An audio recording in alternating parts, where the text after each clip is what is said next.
Hello, hello. Hello, Benyamin. How are you today? I am doing well. Looking forward to the weekend. How about you? Absolutely. Same here. You were doing a lot of traveling this week also. Yeah, I could go a whole week without ever leaving my house. I'm I not ashamed. know. I'm not ashamed to admit. I see But the yeah, same Zoom background very often. Yes, I'm aware. but yeah, this week I did a quick trip to New York.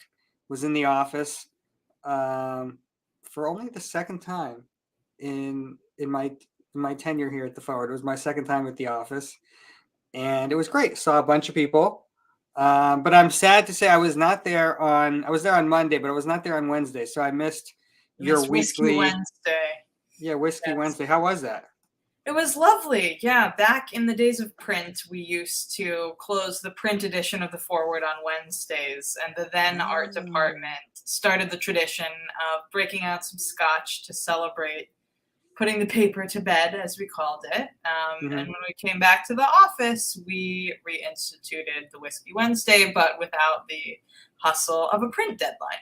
So Right. it was a nice time. The development team was in town. It was good. We had a little bit of scotch and a little bit of Japanese whiskey. So it was a good time.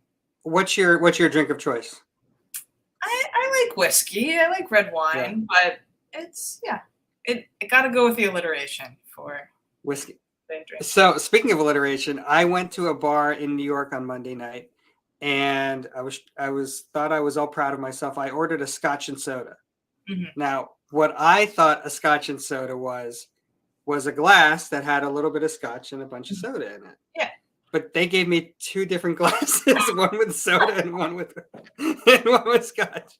I'm always astounded out of New York. I feel like a lot Yeah. of people don't know. I'm from Missouri, as you know, and I was home and I wasn't drinking. I tried to do a dry January and I ordered a seltzer and they just stared at me like, what kind?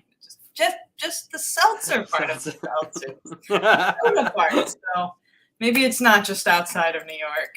But speaking of drinking, did you have a chance to watch any of the Super Bowl this year, before or after? So I did catch. Well, you're gonna laugh at me for this, but I got to my brother's in New York. I watched the second half with him, but I had missed all the commercials, and I watch, as probably most people do. They probably watch it more for the commercials. So when I came back home after my trip, I had DVR'd the Super Bowl, so I fast forwarded through the game and watched the commercials. What about you? Yeah, I mean, I'm from a town that is a big Chiefs town. A Okay. lot of Missouri is, so I was ostensibly rooting for the Chiefs, which was great because they won. Yeah, But close name. yeah, I felt like all of the ads. Maybe it was just that I was sipping a beer most of the game, but the ads just felt like so fever dream like this year. Not a single one of them seemed to be the sort of ad that I grew up with. That's like if you're advertising Coke, you see someone drinking Coke. If you're Right. advertising insurance, you see something related to that. So there were a lot of abstract art renditions, I would say, of ads, and one of them that I think a lot of people raised their eyebrows at, including some members of our staff, were the advertisements for Jesus. Who knew he needed more fancy Marketing firm. followers? Yeah. Yeah. Yeah. Also, So you're how many Americans would you estimate are evangelical Christians? Just guessing. So Uh, there are how many Americans are there total? 300 million Americans. 300 million. How many are evangelical? Yeah. I would say like 25%. I don't know.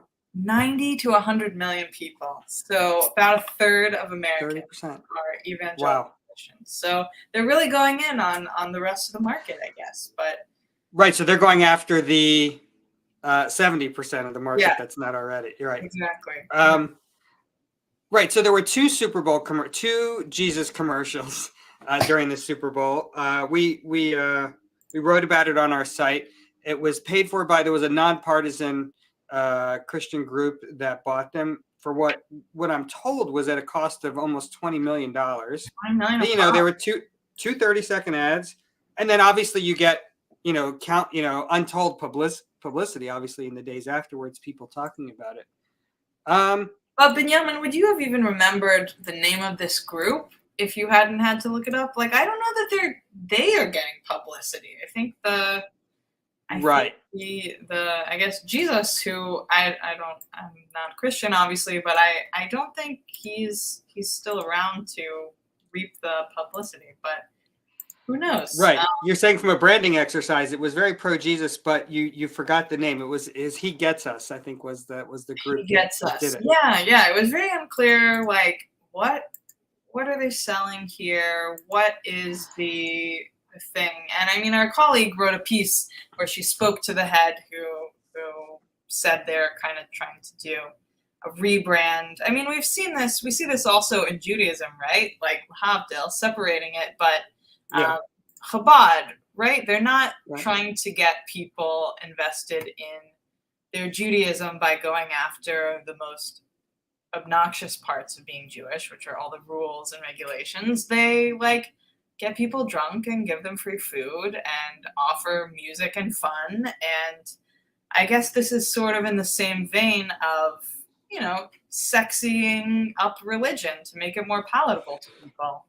Right. The commercials were very pro, very positive messaging, be nice to people, be nice to your enemies. I'm curious what you think, though. Like, listen, we all know Christianity is a proselytizing religion. Right. So, I mean, on the one hand, it's not a surprise. I mean, it's the largest platform on television of the whole year. That they would, that there would be some kind of Christian advertising. Did you, as a Jewish viewer, were you offended, or did it bother you in any way? No, I mean, I grew up in the Bible Belt, so I've always been in very close proximity to Christianity. I did find the ad very at odds with the way I had understood Christians to see and view themselves, and even, the Christians I know, about half the ad that I saw, about half of the people in the ad were people of color, and I'm fairly certain that evangelical Christianity is a pretty white religion in this country, and there's obviously a long tradition of Black Christianity in this country as well, but I don't think that movement was affiliated with this ad, and it struck me as also pretty liberal. And we know from doing research on evangelical voters that these are not people who are necessarily motivated to vote by, accepting immigrants, bringing in tolerance toward different groups that, might be pro-LGBTQ or at odds with some of the values that evangelical Christians tend to hold and bring into the voting booth with them.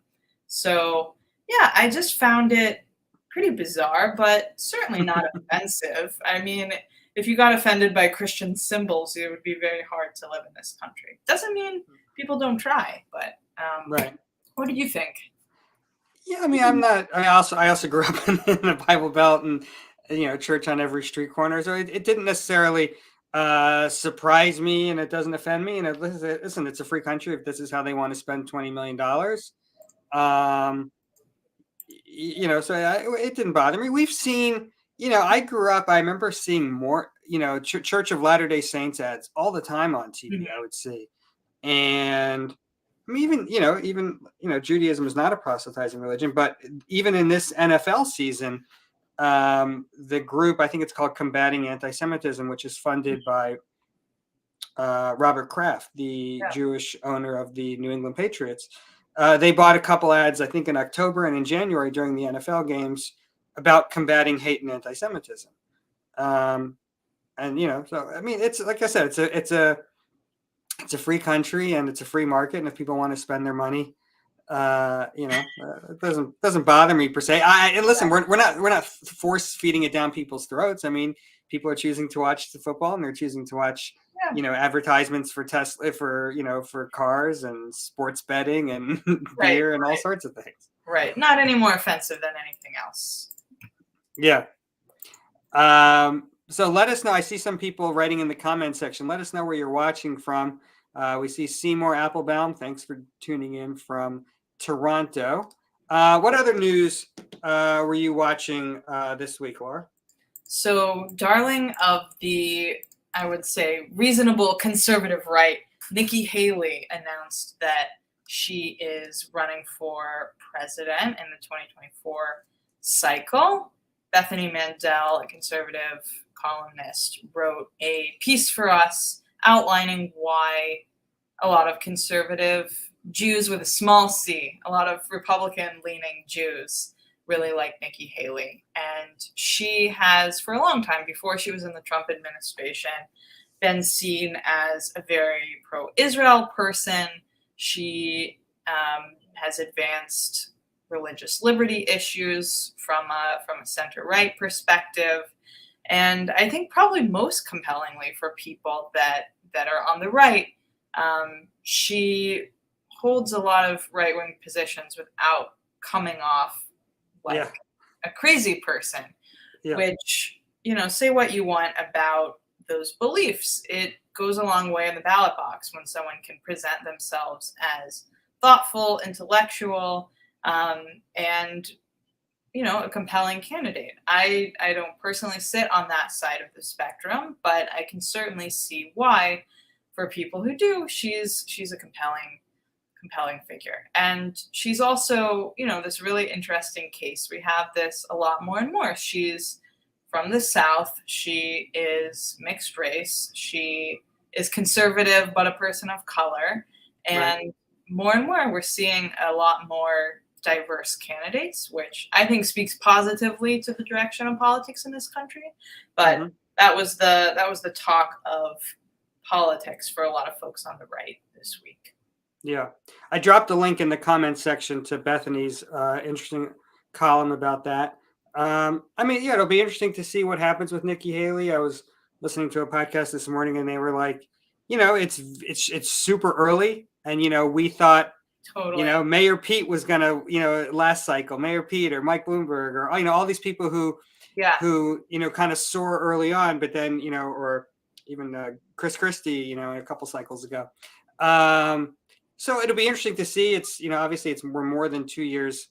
No, we're not more than 2 years. We're almost 2 years out from the election. So, and anything, anything's possible. We know there's probably going to be a bunch of Republicans. She obviously will stand out, in the sense she's a woman. She's, younger than a lot of the candidates. And like you said, she doesn't come with a lot of the baggage that some of the other candidates. Look, I think having been in the Trump administration will definitely be something that she has to explain and speak through when she's trying to compel swing voters. But even for Jews who are not on the right but have very strong pro-Israel beliefs, she was at the forefront of advancing a lot of those. Her famous veto at the Security Council when condemning Israeli actions, her spearheading of moving the Israeli embassy or the American embassy in Israel from Tel Aviv to Jerusalem. She really is seen by a lot of pro-Israel folks as a compelling person. So, but yeah, I think it'll be certainly hard for Jewish Republican candidates to not like her pro-Israel bona fides. That's for sure.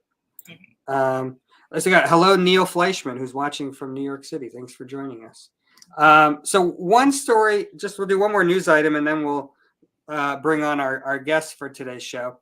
One story that caught my attention this week was a study done out of Israel. And, on the one hand, a lot of these studies are like, no duh, but it was also super interesting. And the study found that Haredi Jews are more prone to nearsightedness. And, they were talking about ultra-Orthodox men, can often be found in a yeshiva studying the very, very, very fine, small print of the Talmud and, looking really closely and bending over it. And that has caused them to have nearsightedness. It was a hypothesis from the scientists. They're not 100% sure that there's a cause and effect there. But what do you think about that? Yeah, it's fascinating. I would be so curious to learn more about, how what the chicken and the egg thing is here, right? Is it, a genetic predisposition to this? I can think of other populations like academics who might also be staring very closely at the screen for a long time, or a text for a long time. It is fascinating, though. I mean, the idea of studying that. I don't know if your parents yelled at you for reading in the dark growing up, but no. I certainly got in trouble for reading in not bright enough lights and things like that. Thankfully, Leia and Hara, I have pretty good vision still, but who knows? Maybe it's something to watch, and then we'll have more things to tell kids in the future to encourage them to read under brighter lights. So I dropped a link in the comments to a link to that nearsightedness study in case anyone's interested.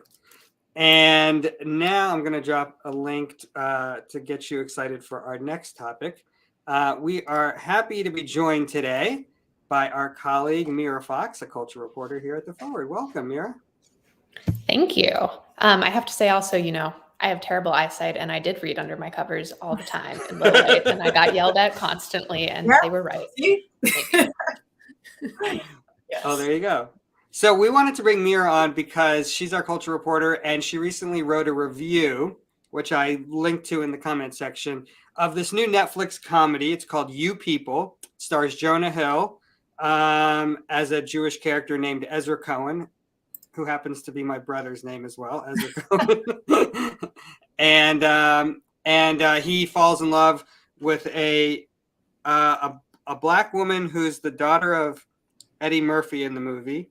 And Eddie Murphy is a follower of the Nation of Islam. And he says he's very good friends or very close with Louis Farrakhan. And I remember when I saw the trailer for this, I couldn't believe, I thought maybe that was just like a joke. I didn't realize that was the actual premise of the movie. And so it came out on Netflix. If anyone, hopefully you've seen it, because we're going to be discussing it now. So if you don't want any spoilers, there will be spoilers. Yes, I watched it last night, so I am fully caught up on the Great. Yeah, so Mira, tell us what you thought. Yeah, first of all, maybe you don't want to watch it. I've definitely gotten some reader emails saying that they wish they'd never even started it and they only made it 15 minutes in. And yeah, I mean, I think the movie is, to my opinion, just not funny, first of all, but it also promotes a lot of really problematic stereotypes, both about Jews and Black people. But I think is particularly uncareful with its Jewish characters. And part of what I think the issue is there is that they're just not very Jewish. And of course, there are plenty of Jews out in the US who are not all that Jewish, who are not that observant or connected to their Jewish heritage. But what that meant was that there was a stereotype of a white liberal who is far too overeager for, their new Black daughter-in-law so that they can prove their social justice bona fides to all of their friends. And their Jewishness is really only there to add negative punchlines. It's not engaged with in any other way. And, I think there's reasonable comedy to be had skewering that sort of liberalism. I thought the jokes were a little overdone, but that's just my personal sense of humor. And I'm willing to, put that down. But I think if you're going to make them specifically Jewish, but only for the criticism, then that starts to wander over into a more problematic territory. Of course, there are also really social justice-y, overly woke white Jews. But again, if you're going to engage with that reality, you need to do so just a little more instead of using the Holocaust as an occasional punchline. Right. The Holocaust engagement ring, I thought was... I thought that was funny. For those I did too. Yeah. For those of you who haven't seen, there's a scene where, Jonah Hill's character buys a smallish engagement ring for Amira, and his podcast co-host is kind of ribbing him about the size, and she says, "Oh, you got to say it's your grandmother's from the Holocaust or something as an excuse for it being so small." And he's like, "Yeah, I'll run with that." Yeah, I agree with y'all's characterizations. I often felt like I wanted it to go just like a couple minutes deeper. There was a scene. It's about an hour into this way too long movie, where the parents are meeting for dinner. It's the scene where we learn that Amira's father is an acolyte of Louis Farrakhan, the wildly anti-Semitic, anti-LGBTQ, anti-woman leader of the Nation of Islam, and both sets of parents like start to get at the negative stereotypes that they have about each other, but they don't actually discuss them with any degree of depth. And I'm curious, Mira, if that scene stood out to you also, what you think it got wrong. That scene definitely stood out to me. I think the thing that I felt was most worrying about it is that they bring up the Nation of Islam, and there's a brief moment, like you said, where the parents say, the Jewish parents get a little bit uncomfortable after Eddie Murphy's character has said, basically, I love Louis Farrakhan. Are you familiar? And they say, well, we're familiar with what he said about Jews.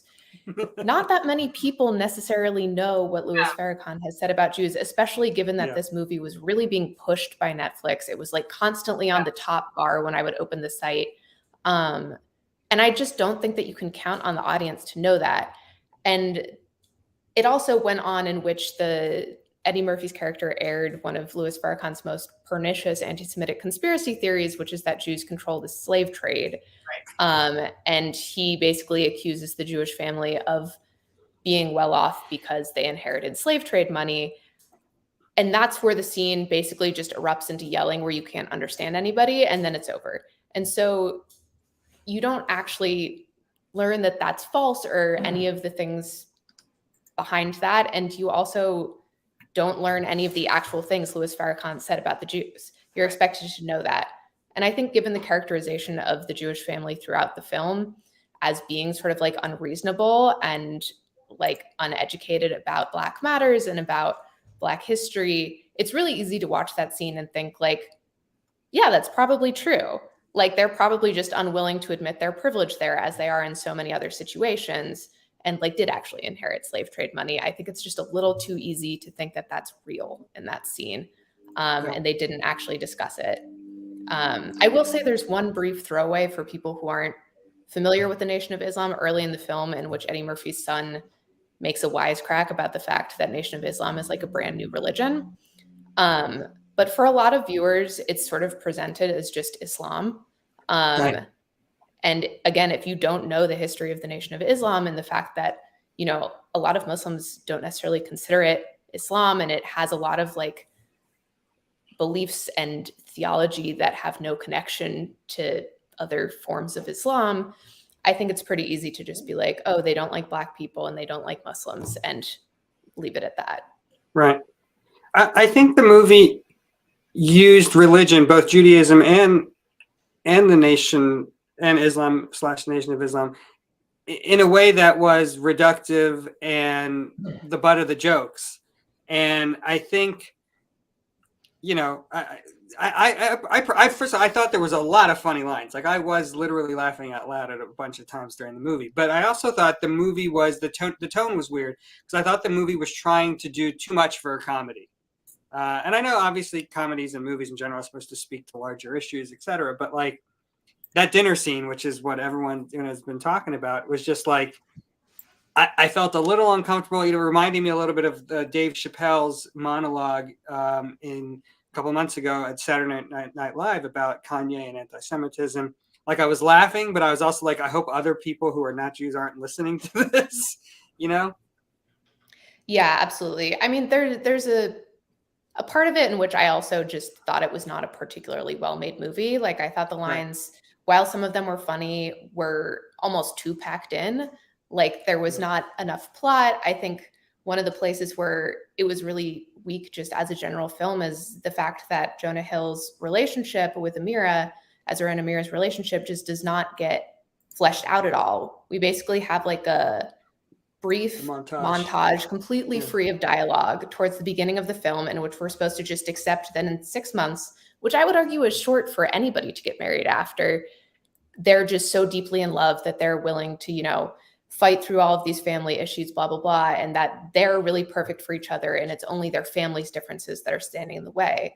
But given that we don't see any of their ability to work things out between themselves or, you know, what they're connecting over, we just see a scene of them like laughing increasingly uproariously over a 1 minute period set to music.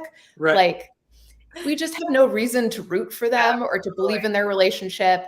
And it almost ends up, you know, delivering the opposite message from the one that I think it sets out to give, which is like maybe the older generation needs to get with the times, but these young people can transcend these issues, and like, you know, these relationships across religious and ethnic and whatever divides are totally possible.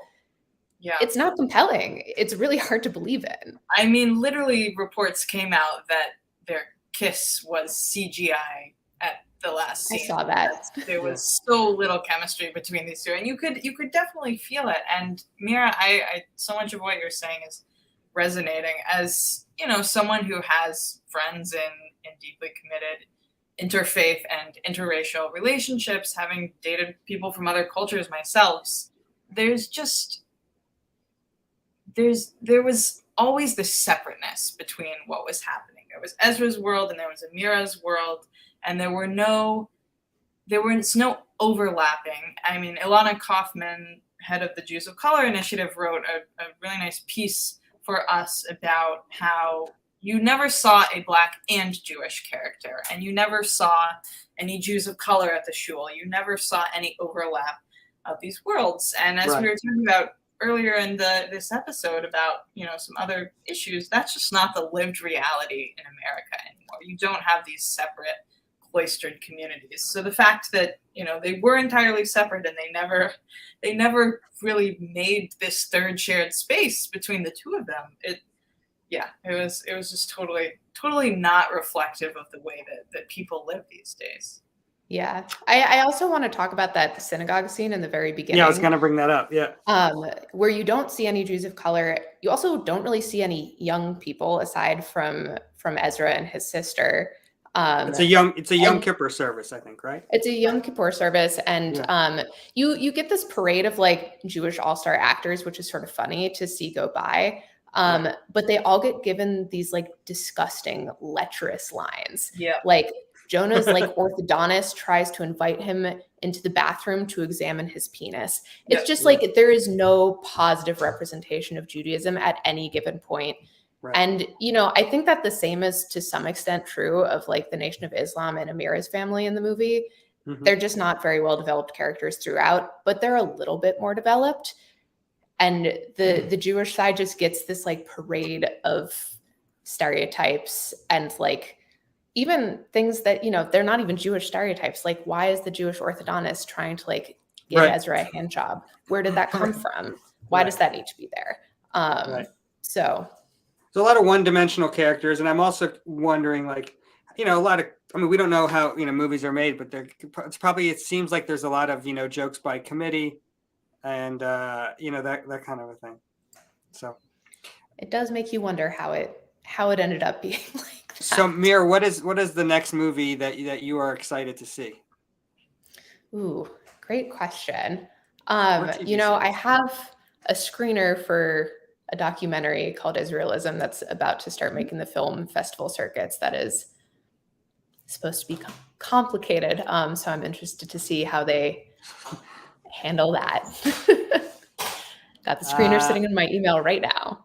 Okay, cool. Well, we look forward to reading your review of that. Thank you so much for joining us. And I put some links in the comments. You can read Mira's review. And thanks so much, Mira. We'll see you around the office water cooler. Yes. That was good. I think I'm gonna watch Top Gun Maverick. I'm trying to watch some Oscar movies before the Oscars I haven't even are coming. seen the first Top Gun yet. I haven't seen the first Top Gun yet either.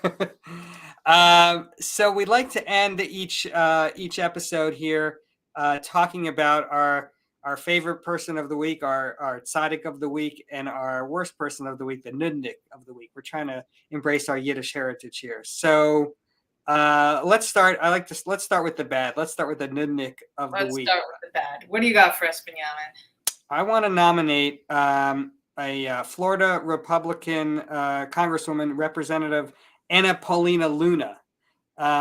She came out this week and said she was raised attending a Messianic Jewish church with her dad, but that she also is a small fraction Ashkenazi, which I thought was funny. Sure.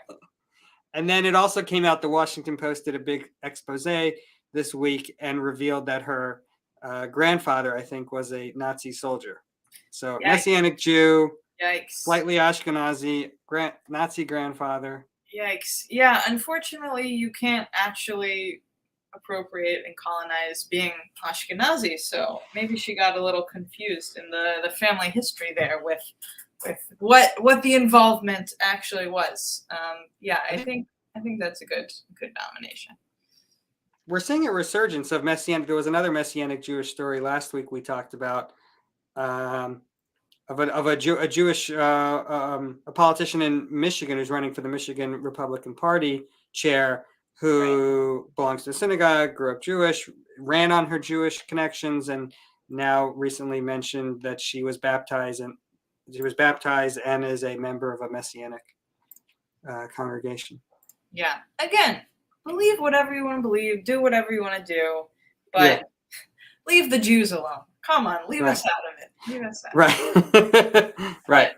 We do have a tzaddik of the week as well. Yeah, who's your nomination for the tzaddik of the week?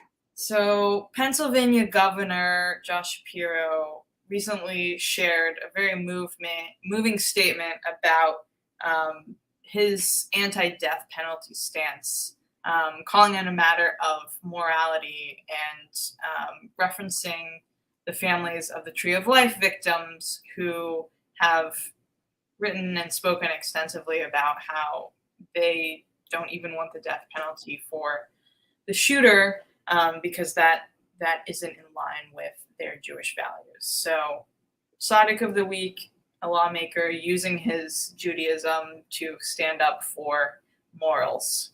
That seems like good things. Seems like very appropriate for our tzaddik of the week. So I think that wraps up our conversation for now. You can follow both myself and Laura online, on Twitter, on Instagram, on all the socials. We're on all the places. I'm not on TikTok. And you can follow, sign up for our morning newsletter, Forwarding the News. If you just go to forward.com and you'll see newsletters, you can click there and sign up. And hopefully we'll see you back here next Thursday. Yes. See you soon, Benyamin. Take care.